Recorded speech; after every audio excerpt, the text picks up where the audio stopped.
Hallelujah, praise the Lord. मेरे महान पिता परमेश्वर, हम आपका धन्यवाद करते हैं खुदा, आज के सुंदर सुबह का, सुंदर समय का धन्यवाद करते हैं जो इस समय आपने हमारे लिए ठहराया, आज का दिन हमारे लिए ठहराया।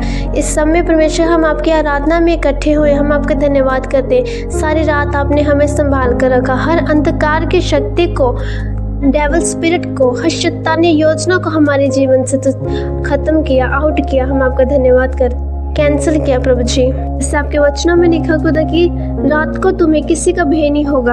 ये वचन ने खुदा मेरे जीवन में कार्य किया, सारी रात आपने हमें संभाल कर रखा, इतनी अच्छी नींद दी। हम आपका धन्यवाद करते हैं। आपके वचन के अनुसार हमारे जीवन में हुआ, आपके वचन के अनुसार जैसे आपके शास्त्र में लिखा परमेश्वर कि आज का दिन यहोवा की ओर से है खुदा, और आपके द्वारा बनाया गया, आपके द्वारा ठहराया गया दिन हम देखने योग्य हुए। हम आपका धन्यवाद करते हैं प्रभु जी कि दिन को खुदा आपके जलाली हाथों में सौंपती हूँ प्रभु।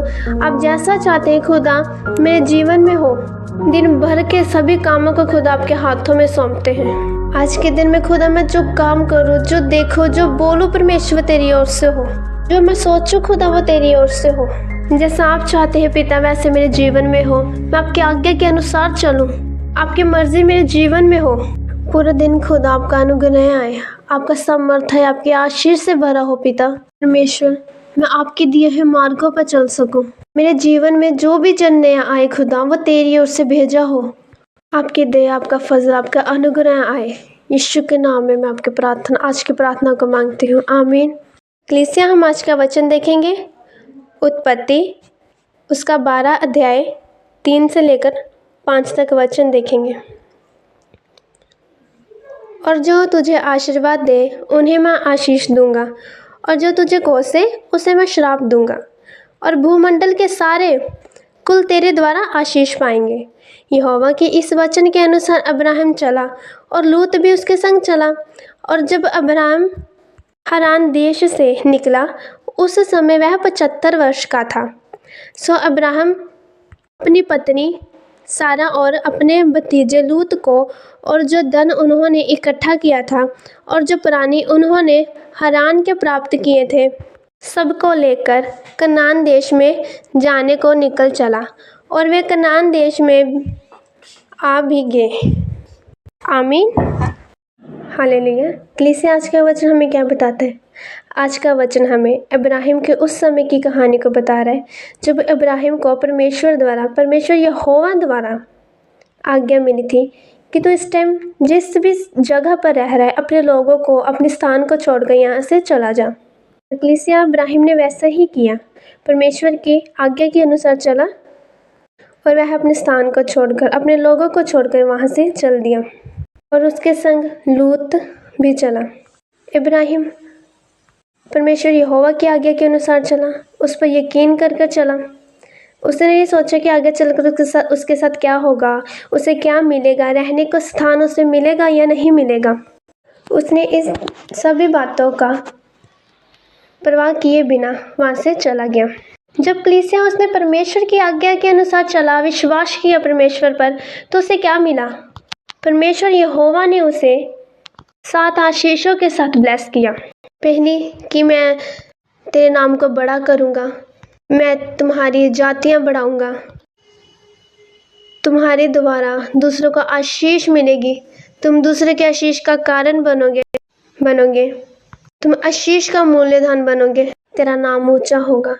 जो तुझे आशीष देगा वह मेरे द्वारा आशीषित होगा, और जो तुझे कोसेगा, जो तुझे श्राप देगा वह मेरे द्वारा श्रापित होगा। हालेलुया।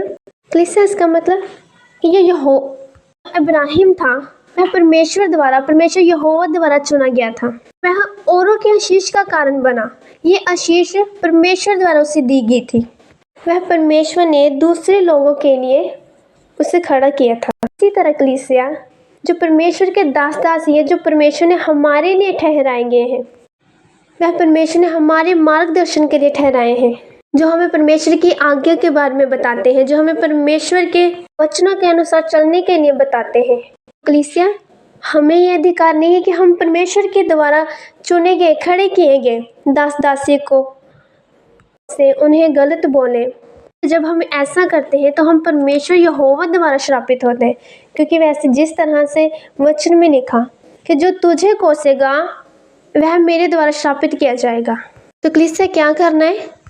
हमें परमेश्वर के दास दासी बने, कुछ गलत नहीं सोचना, कुछ माड़ा नहीं बोलना। अगर हमें लगता है जहाँ कई ऐसे हैं जो परमेश्वर के आगे के अनुसार नहीं चलते, दास दासी ऐसे भी हैं, लेकिन परमेश्वर ने उन्हें खड़ा किया है, वह परमेश्वर उन्हें देख रहा है कि वह मैंने इन्हें खड़ा किया है और वह मेरे द्वारा ठहराई गई कलीसिया को किस तरह से अनुशासित करते हैं, किस तरह से उनका मार्गदर्शन करते हैं, ये सब परमेश्वर खुद देख रहे हैं।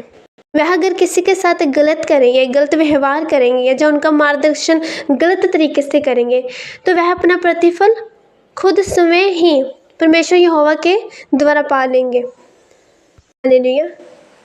तो कलीसिया आज का वचन हमें ये बताता है कि परमेश्वर द्वारा खड़े किए गए दास दासी जैसे पास्टर होते हैं, हमारा अधिकार नहीं है उनके बारे में गलत सोचना, गलत बोलना, उन्हें कोसना, क्योंकि हम जब ऐसा करते हैं तो हम श्रापित होते हैं, क्योंकि वह तो अपना प्रतिफल खुद पा लेंगे परमेश्वर से।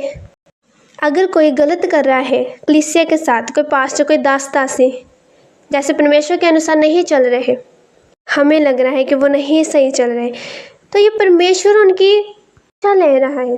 तो हमारा नहीं है कि हम परमेश्वर की परीक्षा के बीच में आए।